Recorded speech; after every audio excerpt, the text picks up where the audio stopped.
Bem Viver dessa semana tá chegando, recheado de conteúdos incríveis. Tem cultura popular, resistência política e receitas deliciosas. Tem Maria vai com as outras, em Minas Gerais. Mulheres se articulam em defesa da agroecologia. Tem entrevista exclusiva com a Leda Guevara, que fala sobre a resistência em Cuba e a luta por um mundo mais justo. Tem receita com Rema Souto, você vai aprender a fazer um brócolis gratinado. E vamos até a Venezuela conhecer uma figura que mistura mistério, fé e muita cultura. A Maria Lionza, a deusa das águas. E tem muito mais. Para ver tudo isso, é só acompanhar o Bem Viver no YouTube do Brasil de Fato ou pelas TVs parceiras. Até lá!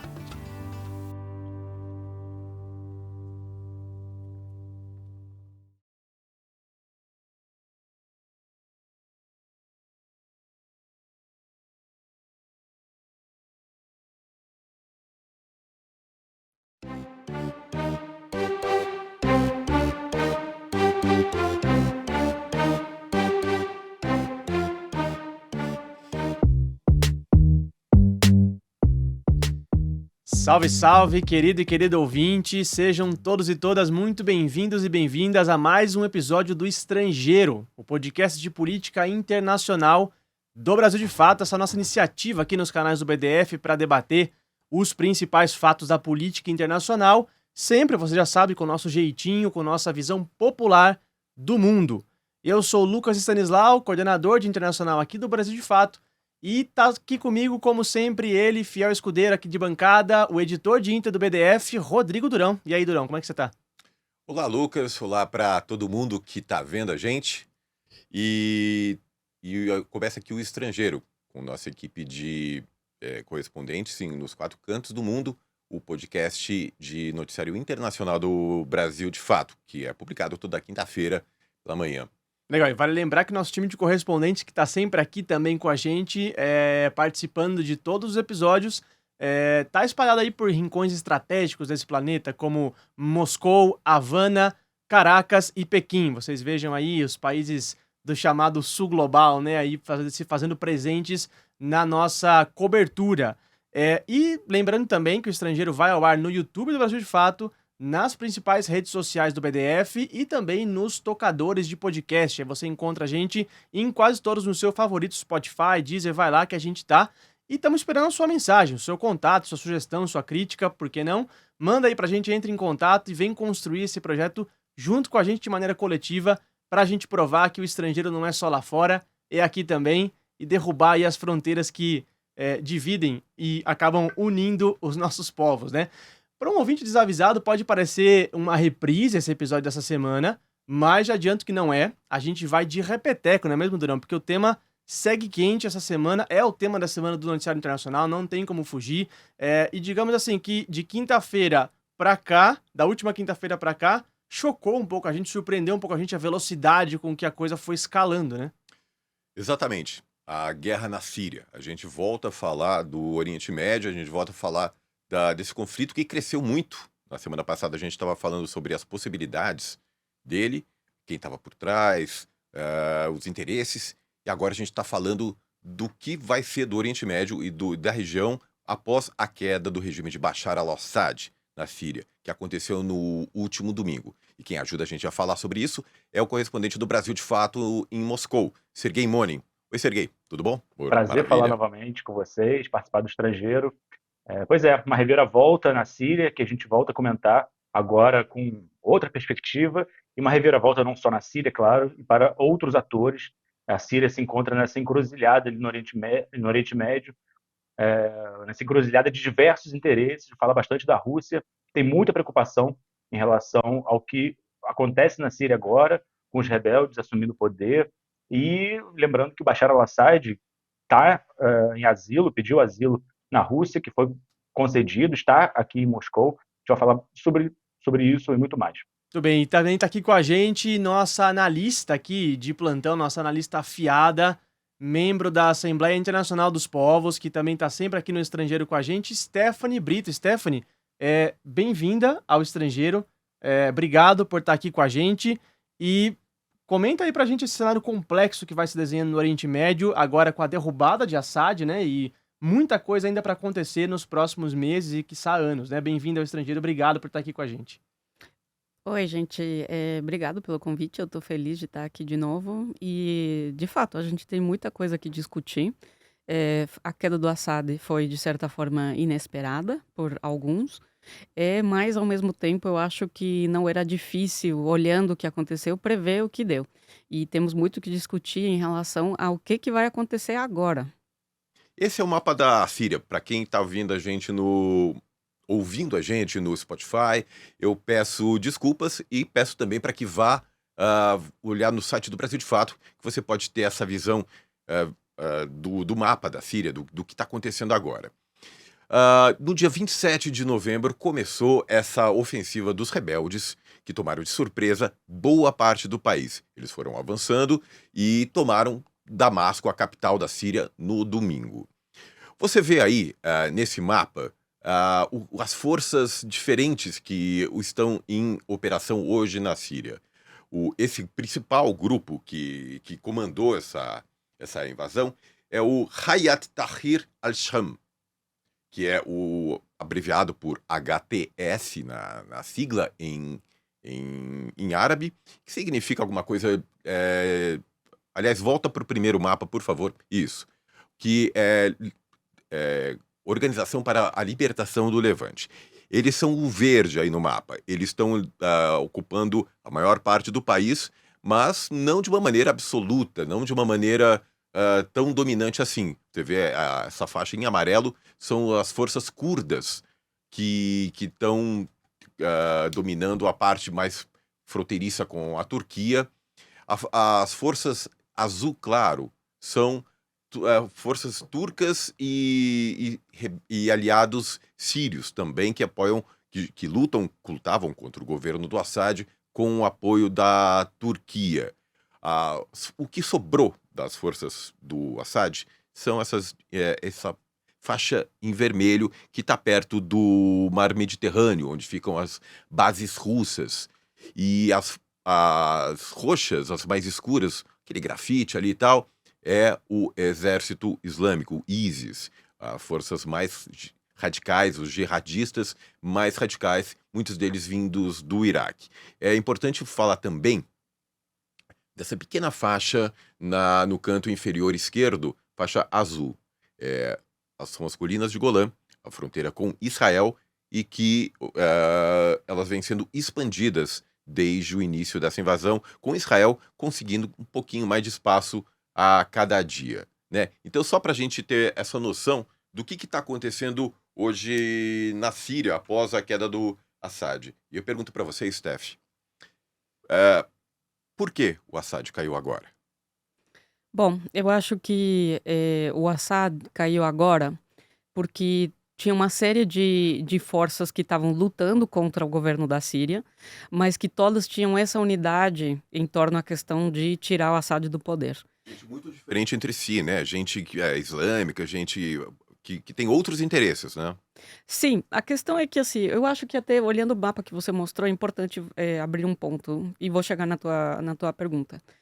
A gente sempre que vê um conflito no Oriente Médio, a gente vê essa criação de diferentes facções, né? Tem os curdos, tem a influência turca, depois tem uma milícia que é financiada por Arábia Saudita, aqui tem outra que é financiada por Irã. Então a gente tem que se perguntar por quê? Por que que isso se dá? Por que que isso é tão característico dessa região do mundo? Por que que temos hoje no Oriente Médio, temos uma luta entre vários diferentes países que estão lutando por influência nessa região? Temos a Turquia, temos o Irã, temos a Arábia Saudita, temos o Catar e, de certa forma, também temos o Israel, né? Que tem os seus aliados, às vezes ou não.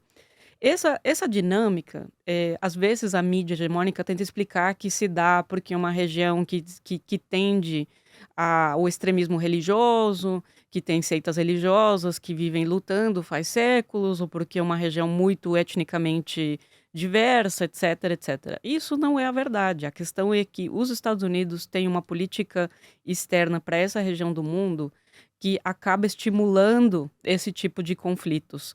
E a gente vai falar um pouco sobre isso, sobre como que os Estados Unidos têm criado essa situação. Então, como os Estados Unidos têm estimulado essa propensidade à instabilidade na região, porque um dia arma um grupo, outro dia arma outro grupo, se alia com um, se alia com outro estado, etc. O que se criou na Síria, já voltando para a tua questão, é que tinha toda uma série de forças que estavam se opondo ao Assad. Vamos voltar rapidamente para o momento da Primavera Árabe, tá? A Primavera Árabe na Síria. Na Primavera Árabe, muitos países, começa na Tunísia, depois vai se espalhando. Começa como uma luta por democracia. E os principais lugares onde estoura são Tunísia primeiro e depois Egito, que foi o que ficou mais quente, de certa forma. Na Síria, igual que na Líbia, foi uma luta que muito rápido se militarizou. Tipo, não foi assim, pessoas se movimentando, indo para as ruas para pedir a queda do Assad, porque estavam pedindo democracia. Na Síria, isso muito rápido se tornou levantamento de grupos armados de milícias contra o Assad, que não tinham como sua pauta principal o tema da democracia. Tinham como pauta principal tomar o Estado, porque tem uma agenda política diferente, que não é uma agenda democrática, só é diferente a agenda do Assad. Esses grupos vêm lutando para derrubar o Assad durante muitos anos. A guerra não acabou em 2019, só que ela, de certa forma, ficou nessa situação de que ninguém conseguia avançar. E o Assad tinha conseguido sustentar o controle territorial que ele tinha conseguido garantir, porque ele tinha apoio de outras potências regionais que hoje estão muito debilitadas, que são o Hezbollah, que são o Irã, que é a Rússia, que estão consumidos com outros conflitos. Então, essa debilidade relativa a como o Assad estava faz um tempo, proporcionou as condições para que essas milícias conseguissem dar esse push final, mas é muito importante que essas milícias foram fortemente financiadas pela Turquia. A Turquia tem interesses muito concretos na Síria. Os Estados Unidos também, o Israel também. E essas três potências, Israel, Estados Unidos e Turquia, têm unidade sobre uma questão: opor o Irã. Tem unidade sobre isso. Não tem unidade sobre tudo, mas tem unidade sobre isso. E nesse momento, quem saiu mais derrotado desse conflito atual é o Irã. Assad já estava debilitado, de certa forma, pode-se dizer que assim, era previsível, mas assim, o que muda, o que é mais significativo sobre a queda do Assad é que ele vai redesenhar o mapa do Meio Oriente. E o Irã que deve ser um dos grandes membros aí do chamado eixo da resistência, né? A gente deve entrar nesse tema também em breve, porque é um grande golpe para esses países, mas uma dessas potências também que fica com o olho 24 horas sobre a Síria, que está muito preocupada com o que está acontecendo lá, e teve um papel meio que central ali no desenrolar dos fatos, não só da Guerra Civil, mas dos últimos dias, é a Rússia. E o que explica, o Serguei está aqui com a gente para trazer as informações de lá de Moscou. Serguei, a gente sabe que a Rússia é uma aliada histórica da Síria, né? Não só do Bashar al-Assad, mas também do pai do Bashar al-Assad, né? Que governou o país antes dele. E a gente sabe que agora, com esse asilo que a Rússia dá para o Assad, fica aí aberta a possibilidade não só do apoio que a Rússia demonstra ao governo do Assad, mas também com negociações com os próprios rebeldes que acabam indicando a formação de um novo governo na Síria. Te pergunto, qual que é o interesse da Rússia? Sei que é uma pergunta muito ampla, mas especificamente nesse momento, dando asilo ao Assad e também acenando aos rebeldes, qual é o interesse da Rússia na Síria nessa conjuntura? Bom, a Rússia tem dois interesses centrais na Síria. Um é todo o investimento que a Rússia fez com as duas bases militares, que são, como o Lucas bem mencionou, são uma herança ainda da União Soviética, da Guerra Fria, que se manteve essa grande aproximação com o presidente Putin e o Bashar al-Assad. Mas agora, nesse cenário, esses interesses se mantêm, porque a Rússia tem um grande investimento de equipamento militar, de contingente militar, uma área logística de acesso ao Mediterrâneo para a Rússia. Então, independente de quem assuma o poder na Síria, a Rússia tem um grande interesse em primeiro lugar, isso o Dmitry Peskov, o porta-voz do Kremlin, vem manifestando isso, que a prioridade da Rússia agora é a manutenção da segurança desse contingente. O outro aspecto é geopolítico. A Stephanie mencionou muito bem os interesses dos Estados Unidos na região, e justamente, por outro lado, todo o apoio que a Rússia manifestou ao Bashar al-Assad em todos esses anos tem a ver com uma presença da Rússia na região e uma espécie de a manutenção de equilíbrio de forças e uma contenção da influência dos Estados Unidos. Justamente para não. A Rússia sempre repetiu a frase que a Síria não poderia repetir o cenário da Líbia, o cenário líbio. Era um grande mote, né, da retórica da política externa russa no pico, né, da Primavera Árabe, né, na Guerra Civil Síria.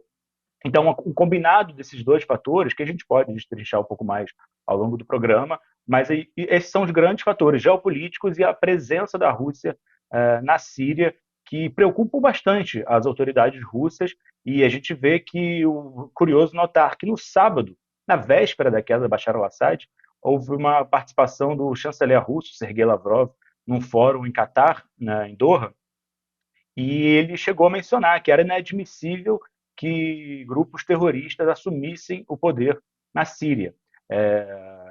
Lembrando que durante essa escalada do conflito, a Rússia deu suporte aéreo, teve alvos de mísseis, né?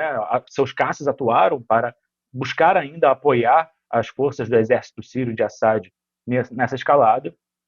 Mas então, na véspera da queda do Assad, a Rússia ainda falava em grupos terroristas que não poderiam assumir o poder, sem mencionar o HTS, por exemplo, ou outros grupos, mas dando a entender que era muito favorável a apoiar o Assad até o último momento. No dia seguinte, essa retórica já modulou.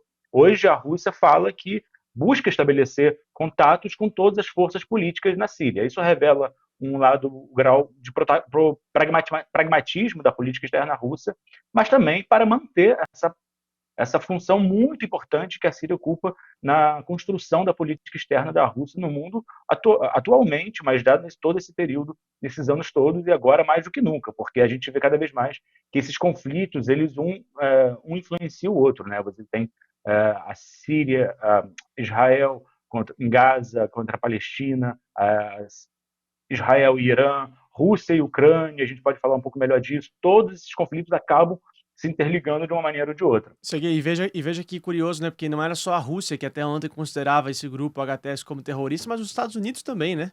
E classificava o HTS como terrorista. Classifica ainda. O que deixa um pouco nebuloso a definição e quem é esses caras do HTS, né, Duran? A coisa é muito nebulosa. Pra você ter uma ideia da nebulosidade do que a gente está tratando, o líder do HTS mudou de nome já 3 vezes, até onde eu sei. Nome próprio, pessoal. O nome de guerra, Uhum. literalmente. Uhum. Né? O nome dele, o Abu Mohammed al-Jolani, ele era um funcionário, um integrante, um representante, um líder da Al-Qaeda. Ele era do Al-Qaeda iraquiana, que foi mandado para a Síria combater al-Assad em 2011, 2012. E nessa época ele era chamado de Jabhat al-Nusra.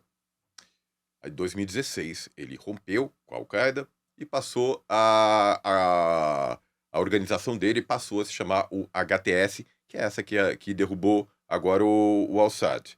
E agora, desde domingo, ele mudou de nome de novo.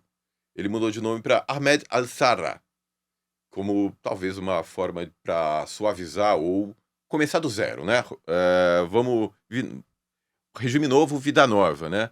Mas, brincadeiras à parte, é curioso a gente estar vendo esse nível de pragmatismo que está acontecendo, como o Serguei falou, da Rússia, e como a gente está vendo, Steph, por exemplo, a possibilidade de o próprio Israel estar apoiando um grupo jihadista. Eu vi na semana passada o Jolani, esse que eu mencionei, o chefe do HTS, agradecendo aos mísseis israelenses por terem alvejado o Hezbollah. Os jihadistas, eles, por definição, eles são contra a presença de Israel, os infiéis naquele lugar. É uma ferramenta de recrutamento político e que é o discurso. Se bem que, na sua opinião, o que está acontecendo? A gente está vendo um abrandamento por razões pragmáticas desses grupos? A gente está vendo um novo fenômeno? Ou o que você pensa sobre isso? Eu acho que para responder essa pergunta, mais uma vez eu vou ter que abrir com outra questão, que é um pouco falar sobre quais que têm sido os interesses dos Estados Unidos nessa região, porque isso ajuda a responder como que o Israel também se posiciona. Primeiramente, assim, desde o pós-Segunda Guerra, os interesses dos Estados Unidos nessa região são três. Claro, recursos, a questão geoestratégica, tem uma concepção que se consolidou durante a Guerra Fria de que essa região é importante para um plano hegemônico, mas a outra questão que eu acho que a gente esquece muito é que Estados Unidos não pode permitir que a região norte da África e Oriente Médio se crie como um bloco econômico, político autônomo, porque tem uma possibilidade de ser contra-hegemônico os Estados Unidos. Por quê? Porque tem uma história de já ter sido um império em algum momento, de ter uma série de recursos que são estratégicos para a economia. Não só petróleo, o canal de Suez também, né? Então, pela localização que ele tem, pela questão de que aquilo que eu falei, já foi o império, já foi uma grande civilização, já teve essa assim, pretensão de ser um ator influente além da sua região. Então, para os Estados Unidos, como também para a Grã-Bretanha, para o Reino Unido, era importante não permitir que isso acontecesse, né? Que eles se tornassem uma força política contra-hegemônica ao Ocidente, em nenhuma tese. Quais que foram as grandes forças com quem a Inglaterra e os Estados Unidos tiverem que confrontar para não permitir que isso acontecesse? A esquerda, claro, o comunismo, que era o comunismo dessa região, não o comunismo que a União Soviética trouxe. Vamos lembrar que um dos maiores partidos comunistas durante a Guerra Fria era o Partido Comunista do Iraque. Ou seja, tem forças políticas de grande, assim, de esquerda que foram muito importantes. Até recém, o Partido Comunista do Sudão, que também é parte dessa grande região, é um partido comunista enorme. Então, a região, durante o período da Guerra Fria, teve um movimento de esquerda comunista muito forte, muito grande. Muito ligado à questão nacional também, né? E também tinha, que vou para lá, que é o nacionalismo árabe, que era um movimento fundamentalmente antifeudal, anticlerical, ou seja, um movimento secular, um movimento antimonarquia e anticolonial. Não era comunista, não era socialista, mas tinha uma pretensão de defender a soberania nacional, de criar outro modelo político que não fosse islamista e que não fosse monárquico. E aí temos toda uma série de figuras que foram muito importantes. Tivemos o Nasser, no Egito, tivemos o Gaddafi até certo ponto na Líbia, tivemos o Mossadegh no Irã e até poderíamos dizer que em alguns momentos o Saddam Hussein no Iraque, tá? E também o Assad pai era parte dessa corrente política que para os Estados Unidos constituía uma posição muito, muito ameaçante, né? Porque era contrária ao projeto hegemônico dos Estados Unidos, que eu já mencionei quais são os seus interesses. Então, os Estados Unidos, para eles conseguirem enfrentar essa força política, eles se aliaram de dois principais atores políticos na região: monarquias ou ditadores. Por quê? Porque tanto uma monarquia como um ditador é leal aos Estados Unidos porque é dependente dos Estados Unidos para manter o seu poder e o seu domínio. Então, os principais aliados dos Estados Unidos nessa luta foram a Arábia Saudita, que o Golfo se opõe totalmente ao nacionalismo árabe, porque o nacionalismo árabe é antimonárquico. Então, se o nacionalismo árabe realmente tivesse tomado o Egito, Síria, Líbia, Líbano, etc., ia chegar o movimento pela democracia e pelo governo secular também para o Golfo. Então, os Estados Unidos se alia desses atores políticos, que são monarquias e ditaduras, e quando isso não funciona, quando isso não é uma possibilidade mais, os Estados Unidos preferem não ter Estado, preferem ter uma situação de uma total desconstituição do Estado. Evidência disso é que quando os Estados Unidos invadem o Iraque, que essa era a pretensão dos Estados Unidos, né? O Saddam já é um problema, assim, os Estados Unidos durante os últimos 20 anos quer acabar com qualquer resquício dessa corrente política do nacionalismo árabe. E a derrubada do Assad é o final disso. É enterrar o nacionalismo árabe. Por mais que ele é imperfeito, cheio de contradições, etc., era uma força contra-hegemônica. Mesmo que isso implique o país ficar arrasado, como é o caso da Líbia, por exemplo, ingovernável. Mas vamos para o Iraque. Quando os Estados Unidos invadem o Iraque, eles não tinham nenhuma estratégia para a construção do Estado. Não tinha. Inclusive, teve uma disputa dentro da comunidade da política externa dos Estados Unidos, porque o exército e o Departamento de Estado, no controle do Donald Rumsfeld no momento, não queria construir uma estratégia de construção do Estado. Não tinham interesse nisso. Eu ouvi dizer que eles iam levar democracia para o Iraque. Não, isso é um discurso, né? Então, por isso que eu digo, para os Estados Unidos, quando não dá para construir um aliado, é melhor não ter Estado. E isso que hoje o Israel pensa. entendeu? O Israel tem como seu principal objetivo cortar qualquer força de oposição a Israel, que é as mesmas forças que são oposição aos Estados Unidos, que são o Hezbollah, que é o Irã, e que era Síria também. Então, pro Israel, e eles já falaram isso, não é uma coisa que eu estou interpretando, eles disseram já claramente, preferimos lidar com o Estado Islâmico do que lidar com o governo Assad, porque é por esse contexto que eu desenhei.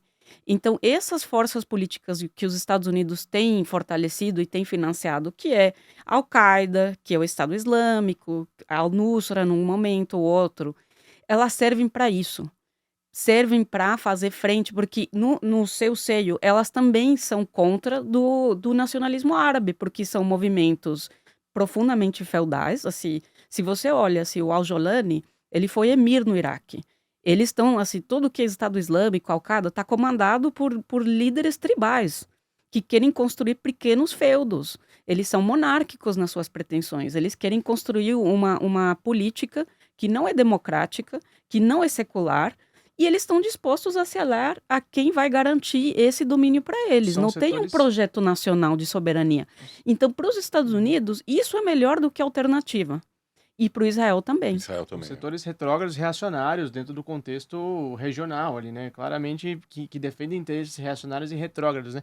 Eu queria ainda ficar no interesse israelense sobre a Síria, sobre o tema, e trazer o Serguei para a discussão também, porque acaba que a proximidade que a Rússia tinha com o governo Assad e a proximidade que a Rússia vem adquirindo nos últimos anos, podemos dizer assim, com países como o Irã, por exemplo, que é um importante ator regional ali, parcerias até econômicas com o Irã, né, na questão de despender aí do uso do dólar nas relações comerciais, trocas comerciais entre si, vai colocando para a Rússia talvez um papel relevante dentro desse chamado eixo da resistência, que serão esses países árabes nacionalistas que fazem essa contraposição a Israel na região e acabam ali indiretamente apoiando. E aí a gente precisa lembrar da situação que vive Gaza, né? A situação completamente catastrófica do ponto de vista humanitário, que é o genocídio recente, faz o genocídio palestino em Gaza.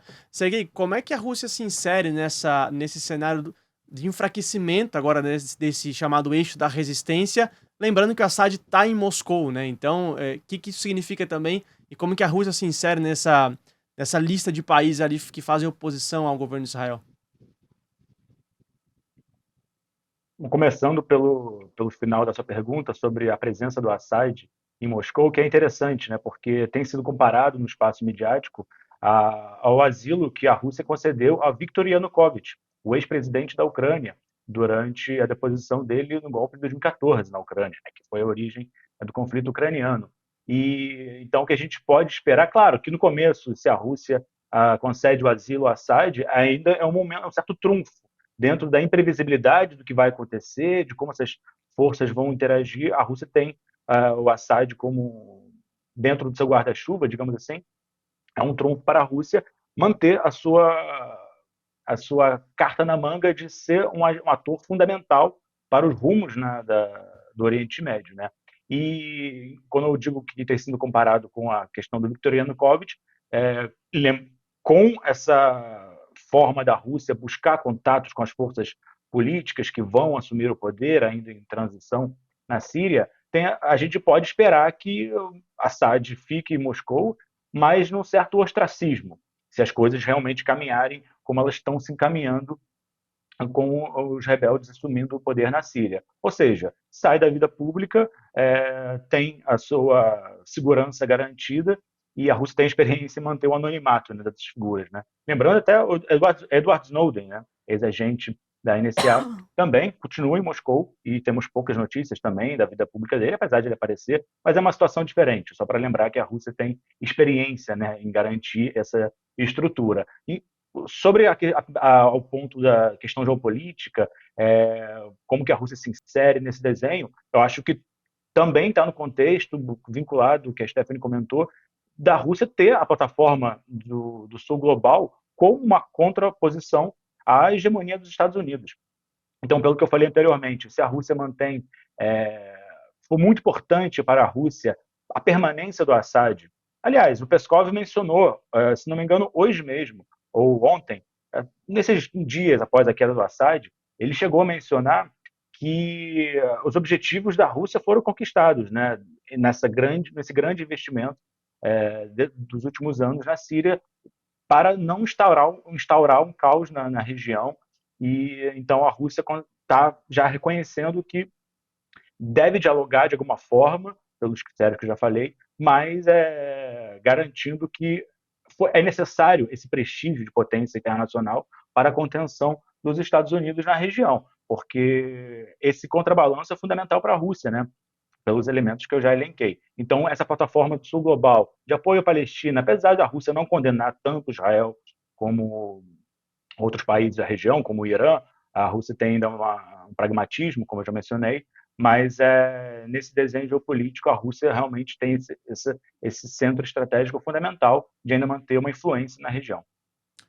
Perfeito.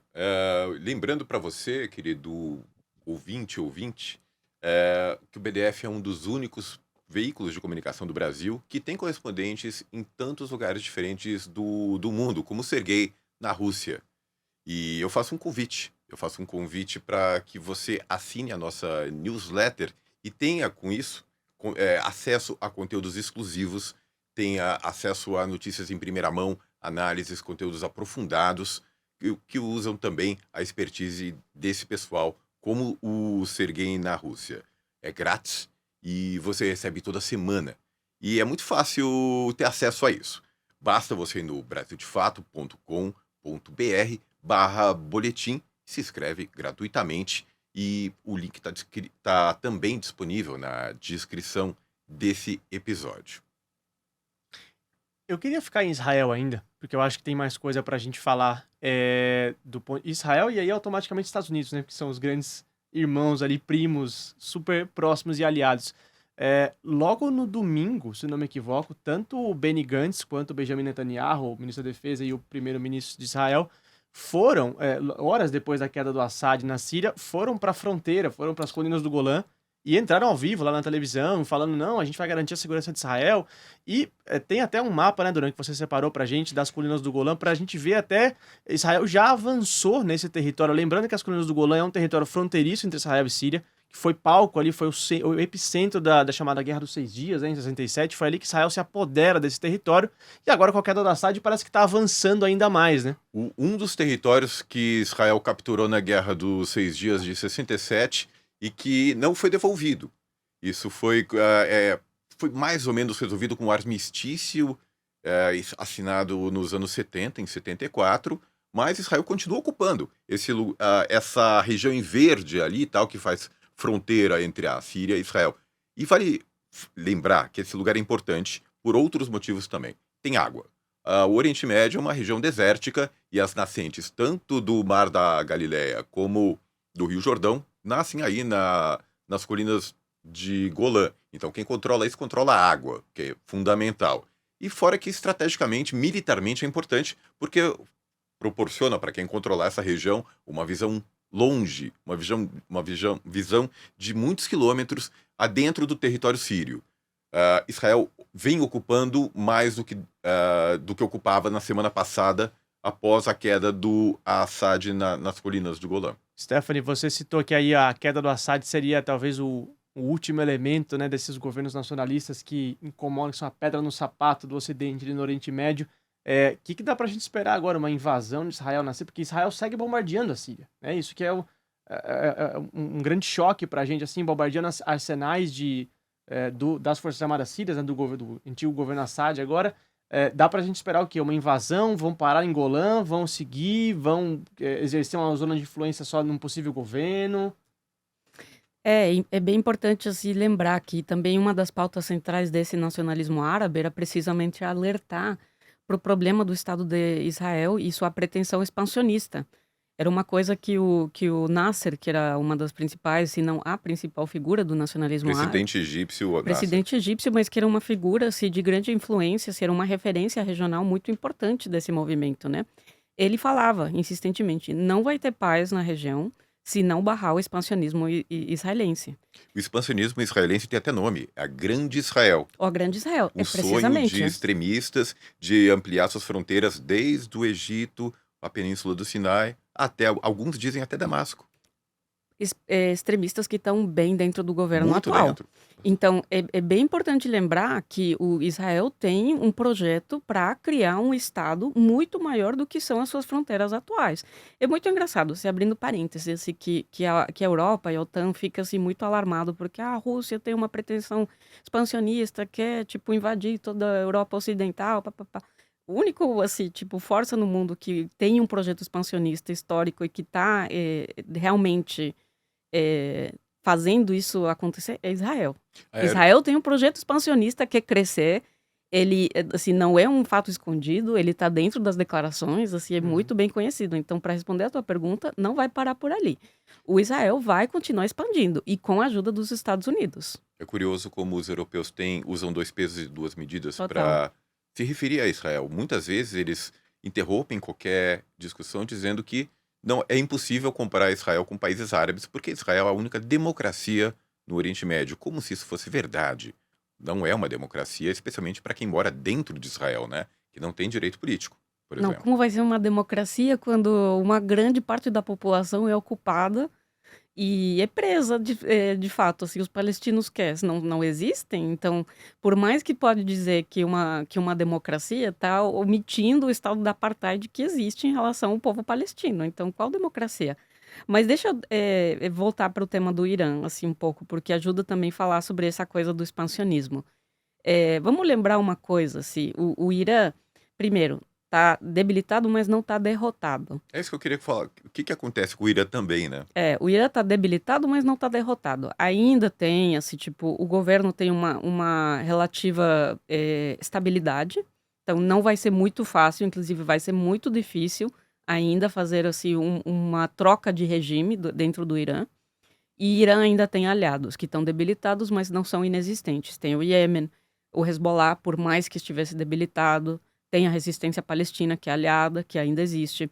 Mas eu queria voltar para uma questão, assim, na mídia hegemônica se desenha o Irã como um estado teocrata que tem uma pretensão de criar, assim, uma grande teocracia persa dentro do mundo árabe e que tem um projeto para criar uma sociedade xiita.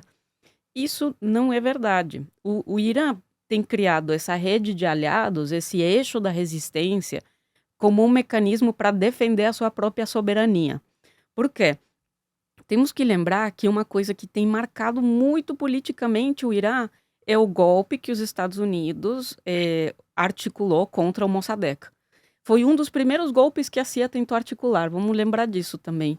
A primeira tentativa desse golpe não deu certo, 60. Nos anos 60, para Foi colocar o muito Reza cedo. Pahlavi. o Shah. Exatamente.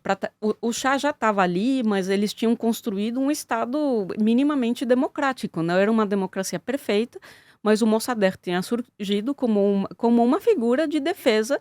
Nossos recursos são nossos e a gente vai construir um Estado que vai beneficiar a nossa população e não a Inglaterra. Vamos lembrar que quem era dono do petróleo do Irã era o British Petroleum de hoje. Então, quando o Mossadegh entra ao poder, ele nacionaliza o petróleo e diz, não, ele não era comunista, ele não era socialista. Inclusive pediu ajuda para os Estados Unidos. Acharam que os Exatamente. Estados Unidos iriam ajudar eles como um país novo e Porque que nesse defendia a momento, liberdade. os Estados Unidos era a favor do processo de libertação nacional, porque os Estados Unidos via essa relação colônia-metrópole como um problema para o desenvolvimento do capitalismo. Então, mas muito equivocado o Irã, infelizmente, em achar que os Estados Unidos ia ser um aliado, porque a Inglaterra é mais aliado dos Estados Unidos do que Irã nunca ia ser. Então, a Inglaterra aciona os Estados Unidos e disse, olha, está se criando aqui uma coisa que é um problema para nós, mas é um problema para vocês também. Porque isso tem a potencialidade de se espalhar para o resto da região. Essa ideia de que os nossos recursos são nossos e que nós temos direito de gerir eles da forma que nós quisermos. Então, esse golpe que os Estados Unidos efetua contra o Mossadegh, primeiro sem sucesso, depois com sucesso, toda a população do Irã sabia que era um golpe articulado pelos Estados Unidos e pela Inglaterra. Daí eles trazem de volta o Shah como grande figura política, chefe de Estado, que cria um Estado profundamente repressivo, uma ditadura totalmente violenta, e daí que volta, que se reorganiza uma revolução, que tem elementos islamistas, que era a figura do Ayatollah Khomeini, e tinha também uns elementos que eram mais seculares e pró-democracia. No final, os islamistas foram quem conseguiram consolidar e construir um Estado. Mas está muito profundo na consciência política do país a questão de defender a sua soberania, porque essa soberania já foi muito atacada e muito ameaçada historicamente. E voltamos para outra coisa. Também o que está muito forte na consciência política desse país, a questão de nós já fomos império. Nós já fomos uma força autônoma, uma força que teve independência política, porque o Império Persa foi uma questão, assim, foi uma das civilizações mais avançadas e mais É um importantes na sua época. motivo de orgulho. Exatamente. Então, esses lugares do mundo têm também uma questão de orgulho, assim, não é só uma questão de, precisamos dos nossos recursos porque isso vai alimentar a nossa população. Também é uma questão de orgulho, de que não vamos nos rebaixar para uma potência externa. Então, esse eixo da resistência corresponde muito menos a um projeto teocrático, claro, acaba ganhando esses elementos, porque a religião movimenta a população. É uma, Mobiliza a população. A religião é uma ferramenta para consolidar uma população que é necessário mobilizar. Mas o que esse projeto tem realmente do Irã, esse eixo da resistência, corresponde à necessidade de proteger a sua soberania. E hoje o ator político que mais ameaça a soberania dos países da região é o Israel, que tem uma pretensão expansionista e de se tornar a principal força dentro da região com apoio dos Estados Unidos. Aliás, eu queria perguntar sobre isso. Como é que fica a resistência palestina? Era muito financiada por esse corredor que ia do Irã até o Líbano, passando pela Síria. Agora que não existe mais essa possibilidade, ou pelo menos parece que não existe. Como é que fica a resistência à Palestina e o Hezbollah, na sua opinião? Os dois estão muito debilitados, mas é um conflito que não vai se encerrar. E essa é precisamente uma das questões que Israel não quer entender. Israel acha que eles estão enfrentando uma guerra que eles conseguem ganhar num período de curto prazo. Eles acham que durante um período previsível, eles vão conseguir eliminar toda a resistência palestina e também derrubar, de certa forma, o Irã. Os Estados Unidos já entendem que isso não é possível no curto prazo, porque eu acho que os Estados Unidos sabem que, por exemplo, tá, tudo bem, Assad saiu da Síria, beleza, mas o que vai substituir Assad, ninguém sabe o que é que vai ser. E os Estados Unidos já teve problemas no passado em controlar os seus aliados islamistas. Então, pode ser que o Al-Jolani foi amigo dos Estados Unidos hoje, mas nada garante que amanhã isso vai se sustentar. Segunda questão, a Turquia tem pretensões na Síria que não necessariamente vão alinhar com as pretensões e as intenções do Israel e dos Estados Unidos. Então, embora essas resistências estejam debilitadas, essa marcha triunfalista que Israel acha que está tendo, não acho que vai se viabilizar. Eu acho que assim, o que o Nasser falou, enquanto tiver um projeto expansionista do Israel, vai ter resistência. Então pode ser que Hamas saia. Vamos supor que a Hamas é totalmente derrotado, Hezbollah deixa de existir, vai surgir outro ator político. Vai surgir. Porque não tem como isso não criar resistência de quem talvez hoje é aliado.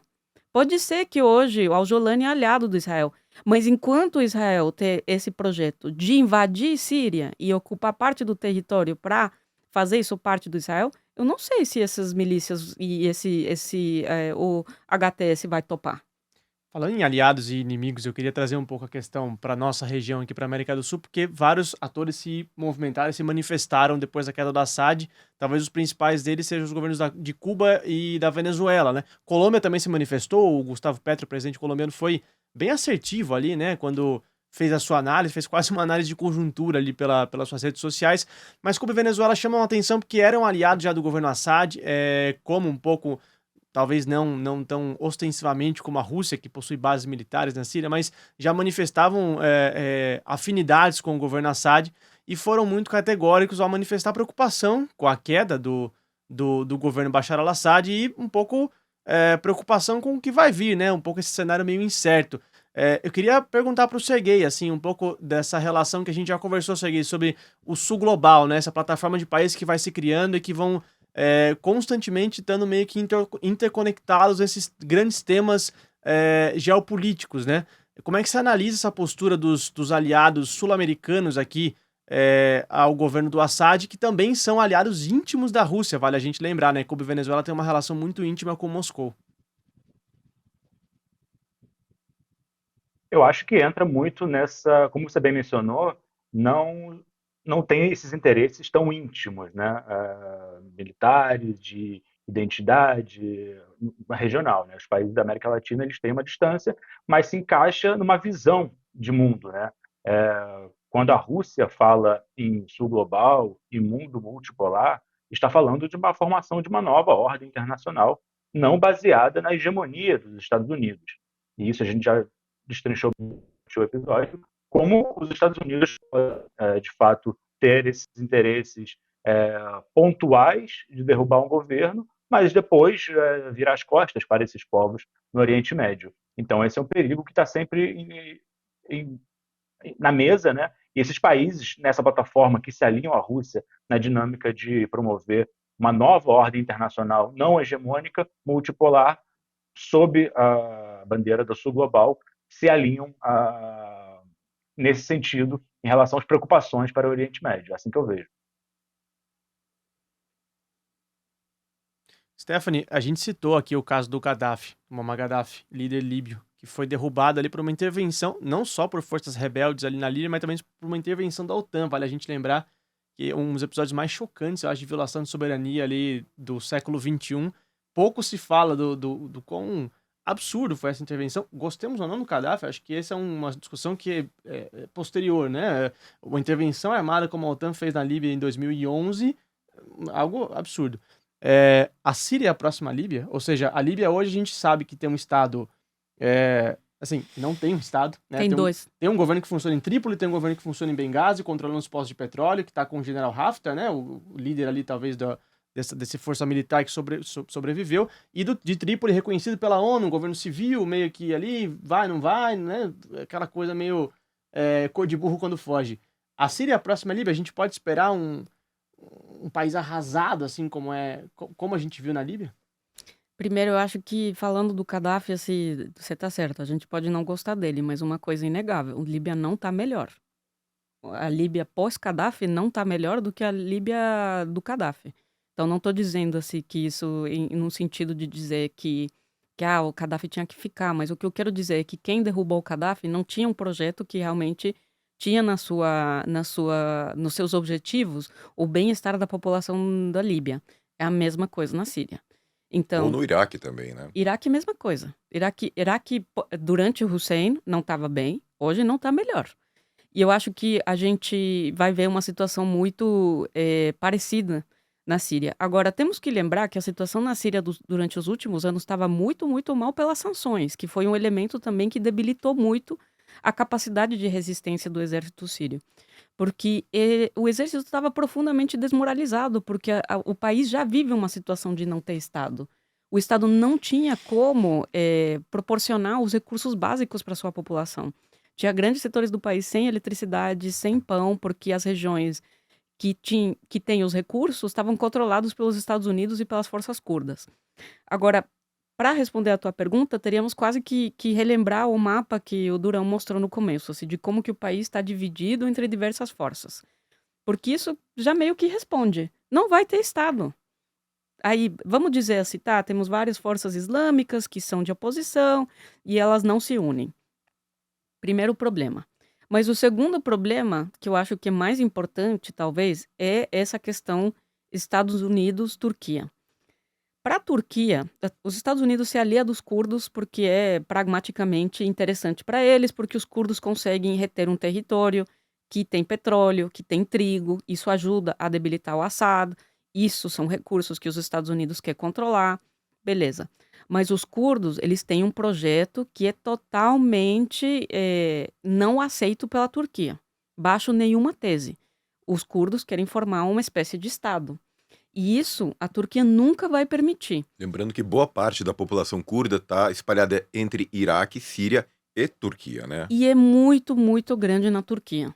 É uma coisa que eu não tinha dimensão. Eu fui para a Turquia alguma vez e eu fiquei chocada com a quantidade de pessoas que são curdas. Não é assim, é uma minoria, mas não uma minoria que não tem uma força no sentido da sua presença. Então, para a Turquia, a ideia de fortalecer os curdos é um problema, porque se os curdos formam um Estado nessa região, eventualmente vão querer expandir esse Estado para ocupar parte do que hoje é Turquia. E isso é ter um inimigo de, assim, histórico, assim, na tua fronteira, Turquia não vai permitir isso. Então a questão é, os Estados Unidos vai trair os seus aliados curdos em favor de uma negociação com Turquia? Muito provavelmente. Os Estados Unidos não têm, assim, não tem por que ter lealdade com os curdos.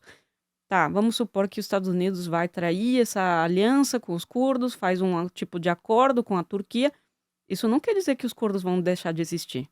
Não quer dizer que eles viram assim, vão desaparecer só porque não tem apoio dos Estados Unidos. Já teve, nesse último ano, ataques de outras forças curdas dentro do Istambul. Então, eu acho que a situação realmente não colabora para a gente imaginar que vai ser algo diferente do que hoje existe tanto no Iraque como na Líbia, que é de não ter um Estado, de ter diversas forças controlando diversos territórios, de não ter instituições que garantem os direitos da população, acesso a recursos básicos, a serviços básicos. E, de novo, por mais que isso seja catastrófico para a população, catastrófico, uma situação inviável para qualquer pessoa, para os Estados Unidos é tudo ok, tá ok. Porque enquanto isso não formar um governo antagônico, é melhor, e para Israel também. Quando eles puderem controlar, a questão vai tá resolvida. E se forma e vai se projetando aí um cenário de desintegração territorial e política da Síria, né? Uma divisão interna. Que vamos lembrar que um país profundamente diverso, assim, Exato. etnicamente e religiosamente, Sim, assim. sim. Nos últimos dias, o HTS fez um esforço de dizer, não se preocupem, a gente vai cuidar dos cristãos, assim, olhem, aqui a gente tá dando pão para eles, tá tudo bem, a gente não vai atacar. Isso não vai se sustentar, A gente primeiro. até falava Porque pode ser que o Al-Jolani fale alguma coisa, mas a milícia que ele incentivou é sectária religiosamente, não vai conviver. Se sente vitorioso hoje, não vai conviver com a população cristã. Mas a população cristã é uma. Também tem os Alawites, também tem os Druses, assim, é muitas pessoas. muito diverso. E é um clima de vingança entre os islamistas comandados pelo HTS intenso, porque eles sofreram uma repressão enorme nos últimos 9 anos. Se estima que foram 100 mil pessoas que morreram nas prisões do Assad. Então você acha que eles vão dar uma queda de braço e dizer, não, agora tá tudo bem, agora a gente vai conviver tranquilamente com os aliados do Assad? Não vai ter. A gente até falava ontem, né, da dificuldade que seria a construção de um tipo de parlamento, um legislativo com cotas para cada um desses grupos. Imagina a confusão e a loucura e a dificuldade Que é o que existe seria no Líbano. algo assim, sem funcionar. muito, precisa de muito trabalho político e diplomático ali para isso ser feito. O futuro da Síria é muito incerto. A gente sabe que a gente discutiu aqui temas muito duros, muito preocupantes e graves para o Oriente Médio. O futuro da Síria tá aí se desenhando uma incerteza, mas eu tenho uma certeza, Rodrigo Durão. Qual é? Que agora chegou a hora da gente brincar da nossa gincana Terra Plana. Ah, meu Deus. É isso mesmo. Para você que não conhece, não desliga o radinho agora, que eu vou pedir pro Adilson Oliveira, nosso DJ aqui, nosso sonoplasta, soltar a vinheta pra gente ir logo pro nosso festival de besteiras. Adilson, por favor. No education.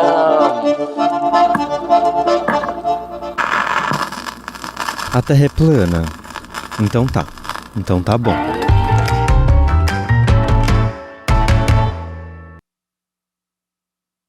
Muito que bem, chegamos aqui para esse segundo bloco do Estrangeiro, esse quadro que promete trazer para você, querido ouvinte, as principais notícias absurdas que saíram no noticiário internacional na última semana.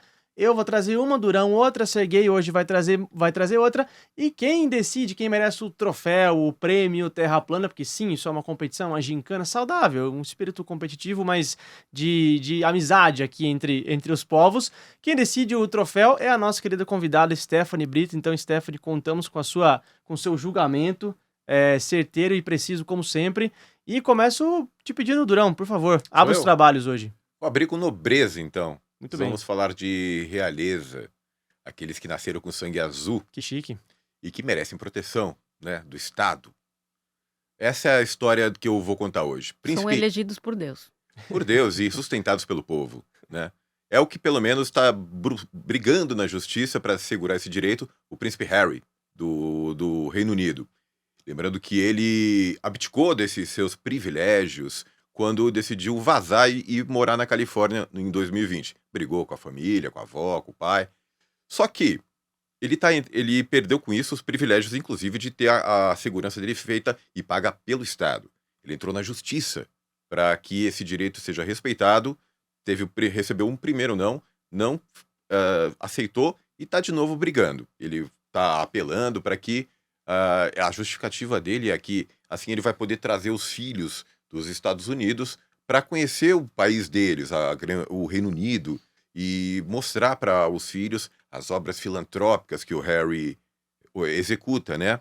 E tudo isso, Steph, levando em conta que ele está pedindo isso, sendo que ele tem na conta bancária 60 milhões de dólares, em nome do príncipe Harry. O irmão dele tem um bilhão de dólares. Ele tem 60 milhões, o que daria para qualquer ser humano normal pagar a segurança até para fazer uma tour pela Líbia ou pela Síria no momento. Só um pouquinho mais do que a sua conta, né, Durão? Um pouquinho mais. Um pouquinho mais, dá para dizer isso. Então essa é a minha terra plana do mundo, né? Um membro da família real querendo mamar ainda mais nas testas do Estado, fazendo o povo pagar pela segurança dele, sendo que ele é um milionário, né? Que maravilha. God Save the King, não é mesmo? Agora King, né? Agora é o King, Sergei Monin, o que você traz pra gente aí de Moscou, em território russo, de mais absurdo que rolou na semana? Bom, acho que o bom desse quadro é que a gente pode usar memes, né, o que viraliza nas redes sociais, como fontes, né, como semifatos. E para se ater ainda à questão da Síria, que a gente discutiu bastante hoje, a gente falou dessa reformulação, né, da imagem do líder do HTS, Al-Jolani, se tornando, né, saindo dessa imagem, né, de fundamentalista islâmico para algo mais palatável ao Ocidente, com um discurso mais conciliador, né, no discurso. E aí choveu, né, nas redes sociais, né, de memes sobre o processo de zelenskização do Al-Jolani, fazendo claramente menção à semelhança, né, do trato, né, da imagem, né, mais claramente o uniforme, muito já celebrado, notório, uniforme verde musgo do Zelensky. Então isso repercutiu bastante aí, de montagens, né, mostrando frases como dos mesmos criadores de Zelensky. Agora temos Al-Jolani, líder da HTS, mas não só nas redes sociais, para deixar um pouquinho mais embasado, apurado. A gente teve grandes veículos de comunicação ocidentais, como o New York Times, Washington Post, citando fontes, né, de analistas,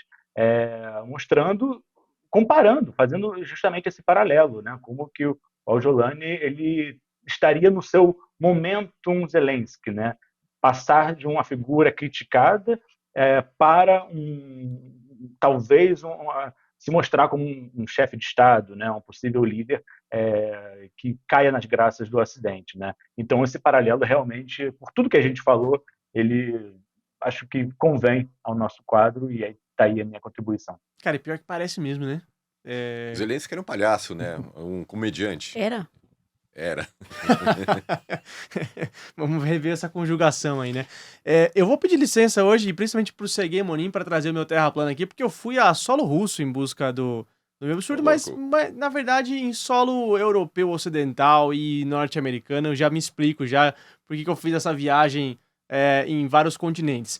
A gente sabe que desde o começo da guerra na Ucrânia, os Estados Unidos vêm ajudando financeiramente o governo ucraniano com vários aportes, né, de empréstimos em dólares, empréstimos bilionários. Vejam só, não confundam, esse é o Zelensky, não o Julani, né, porque a semelhança de fato é grande.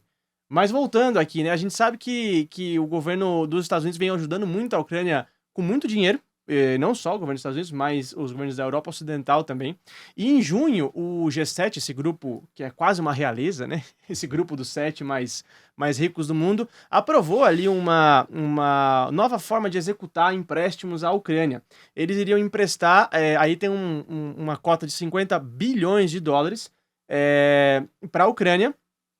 E como a Ucrânia ia pagar esse empréstimo, ia sair de dinheiro dos ativos russos que estão congelados desde o começo da guerra. Sim, desde que a Rússia começou a guerra com a Ucrânia, o Ocidente congelou dinheiro russo que pertence ao Estado russo em contas da Europa Ocidental. O Ocidente consegue fazer isso por ter o controle do chamado sistema SWIFT, do sistema financeiro mundial, e congelou esses ativos.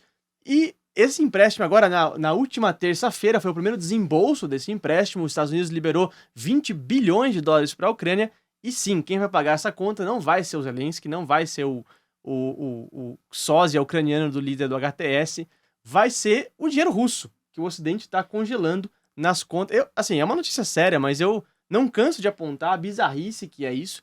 E me lembra muito o caso, por exemplo, venezuelano, né, de ativos venezuelanos que está congelado no exterior. Então, essa pretensão, principalmente de Washington, de querer ser o xerife do mundo e querer pilhar, né? Porque a palavra, acho que mais que se aproxima da veracidade aqui é a pilhagem mesmo de recursos desses países considerados inimigos pelo Ocidente, né? Então, eu quis trazer aqui o absurdo que é essa atitude do Ocidente de congelar dinheiro dos seus inimigos. Stephanie Brito, com isso eu quero... Não só congelar, usar o dinheiro congelado contra os inimigos. Para pagar as balas e os mísseis que vão atingir soldados russos, né? Então, Que absurdo. é muito louco.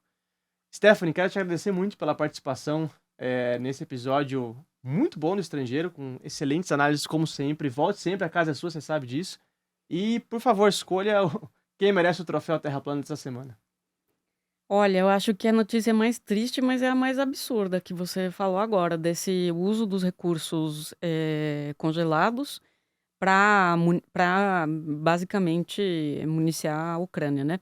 Mas isso não é a primeira vez que acontece. Se não estou equivocada, os Estados Unidos já utilizou recursos do Afeganistão para também, enfim, né, para pagar pelo que foi. Não, se não estou equivocado, não era guerra contra o Afeganistão, mas eram vítimas que foram atingidas, se não pela guerra, se não pelo ataque terrorista do 11 de setembro. Que é uma coisa, assim, o cúmulo da hipocrisia. Porque o povo do Afeganistão não teve nada a ver com Al-Qaeda. Al-Qaeda, na verdade, era um grupo financiado pelos Estados Unidos que foi enviado para o Afeganistão para ajudar a enfrentar a União Soviética, mas que realmente, assim, de orgânico do Afeganistão não tinha nada. Então, isso de fazer o povo do Afeganistão, depois de que você bombardeia, depois de que você mata, ainda aí você faz eles pagarem por o crime cometido por um grupo terrorista que você financiou e construiu. Então, eu acho que depois dessa, não tem como eu ficar chocada com a notícia da Rússia. Eu Perverso, acho que quase, é né? perverso, Uhum. mas é precisamente isso que está alimentando também, por essa questão dessa capacidade que os Estados Unidos têm de sequestrar e roubar recursos de estados, que está alimentando a ansiedade por criação dos BRICS, de desdolarização, de etc. Então, os Estados Unidos vivem com uma série de políticas que a curto prazo podem funcionar, mas a longo prazo não se sustentam. E o Trump nem começou ainda, hein? Teremos 4 anos de o que promete ser de Promete. punição contra os países que ousarem enfrentar a hegemonia do dólar, né? Como ele já bravateou por aí.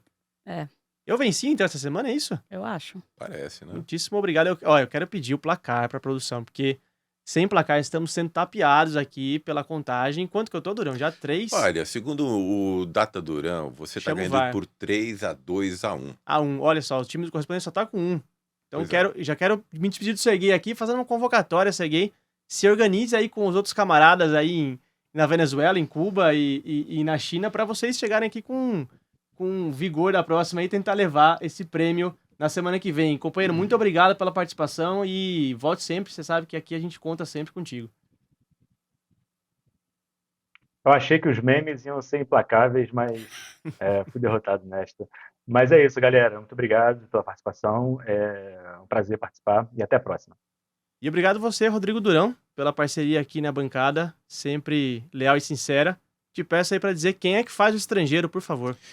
Quem faz o Estrangeiro, meu caro Lucas, é você mesmo, junto comigo, que a gente é responsável pela apresentação, com direção de Muniz e Ravena. A gente faz também o roteiro, com a produção de Letícia Holanda. A edição e a sonorização fica a cargo de Adilson Oliveira, o DJ. A operação de streaming é de Guilherme Dias. Direção de imagem, Vitor Shimomura. De identidade visual é do Rafael Canoba. E no Brasil de Fato, a coordenação de áudio e vídeo é de quem, ô Lucas? Muniz e Ravena. E a coordenação de redes? Rafaela Cury, A direção executiva? da Nina Fidelis. E é isso. Muitíssimo obrigado, querido ouvinte. Até a semana que vem. Tchau, tchau.